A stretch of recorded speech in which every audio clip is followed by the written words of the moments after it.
আসসালামু আলাইকুম। HTML and CSS Bangla video টিউটোরিয়ালে আপনাদের সবাইকে স্বাগতম জানাচ্ছি। আমি শরীফ।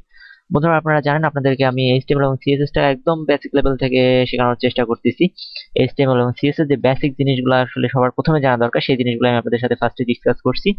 তো আপনাদেরকে প্রথমে আমি যে জিনিসটা বলবো, আপনারা অবশ্যই আমার ইউটিউব চ্যানেল যেটা আছে সেটাতে সাবস্ক্রাইব করবেন। আমার ইউটিউব চ্যানেল হচ্ছে youtube.com/shorif494 এবং আমার ফেসবুক পেজে লাইক দিয়ে অ্যাক্টিভ থাকবেন। ফেসবুক পেজ হচ্ছে ITKRBD123, facebook/ITKRBD123। তো আজকে আমরা যে জিনিসটা শিখতে যাচ্ছি সেটা হচ্ছে CSS ওভারফ্লো প্রপার্টিজ। তো ফার্স্টেই আমি আমার নোটপ্যাড প্লাস প্লাসটা ওপেন করব। তো গত পর্বে আমি যে কাজটা করছিলাম এইটুকু কাজটা করছিলাম, আর এটার আউটপুটটা আমি আপনাদেরকে দেখাই। এটার আউটপুট হচ্ছে এটা। তো আমাদের একটা প্রবলেম ছিল যে আমরা ম্যাক্স সাইটটা ইউজ করছিলাম। তো ম্যাক্স সাইট ইউজ করে আমাদের কন্টেন্ট যেটা সেটা ডিপের বাইরে চলে আসছিল। তো এটা একটা প্রবলেম ছিল। তো আমি আপনাদের বলছিলাম যে আজকে আমরা এই প্রবলেমটার সলিউশন দিব। তো সেক্ষেত্রে আমরা আজকে ওভারফ্লো প্রপার্টিজ যেটা আছে সেটা ইউজ করব। তো ফার্স্টে আমি কি করব,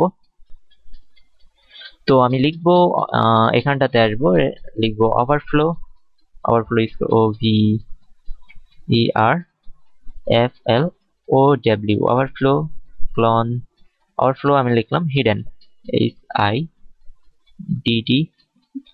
HIDDEN হিডেন, দেন সেমিকোলন দিয়ে স্টেটমেন্টটা ক্লোজ করতে হবে। এরপর আমি ব্রাউজারটাতে রিফ্রেশ করে দেখব।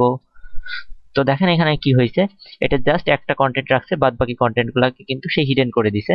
তো এটা তো একটা সমস্যা, কারণ আমরা আমাদের পরবর্তী কন্টেন্ট যেগুলো ছিল সেগুলোও আমাদের অনেক কাজের জিনিস, সেগুলো আমাদের দেখতে হবে। তো সেক্ষেত্রে আমরা কি করব, আমরা যাবো এখানে আমরা ওভারফ্লোর আরেকটা প্রপার্টিস আছে সেটা ইউজ করব, সেটা হচ্ছে অটো AUTO অটো। এরপর কন্ট্রোল S টু সেভ, দেন আমি আমার ব্রাউজারটা রিফ্রেশ করব। তো দেখেন এটা অটো দেয় আমার ব্রাউজারে, আমার ডিপ ট্যাগের মধ্যে ডিপ সেকশনটার মধ্যে একটা স্ক্রল ডাউন বা স্ক্রল বার চলে আসছে। তো দেখেন আমি এবার আমার স্ক্রল ডাউন করে আমার বাদ বাকি যেই কন্টেন্ট গুলো ছিল সেটা পড়তে পারছি। এটা দেখেন চলে আসছে।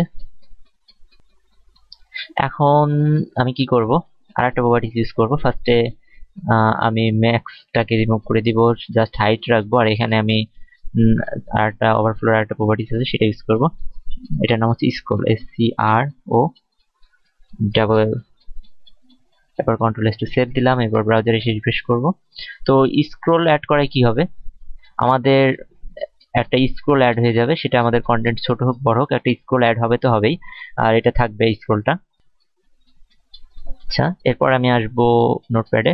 এখানে আর একটা জিনিস, সেটা হচ্ছে আমি আমার হাইটটাকে যদি এবার একটু বাড়িয়ে দিই, 170 পিক্সেল করে দিলাম।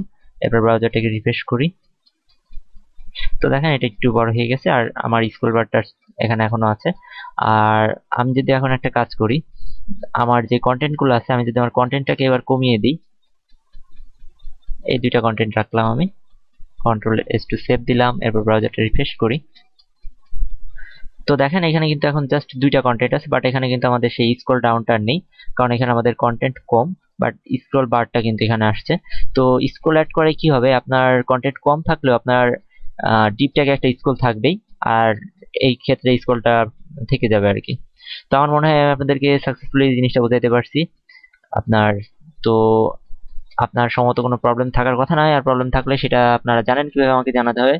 আপনারা আমার ইউটিউবে যে আমার এখানে কমেন্ট বক্সে কমেন্ট দিতে পারেন, অথবা আমাকে ফেসবুকেও জানাতে পারেন, প্রবলেমগুলা আমার সাথে শেয়ার করতে পারেন। আর অবশ্যই আমার চ্যানেলে সাবস্ক্রাইব করতে ভুলবেন না। আমরা আবার নেক্সট টিউটোরিয়াল আসবো, সেখানে আমরা আবার নতুন কিছু শেখার চেষ্টা করব। তো সেই পর্যন্ত সবাই ভালো থাকবেন। আল্লাহ হাফেজ।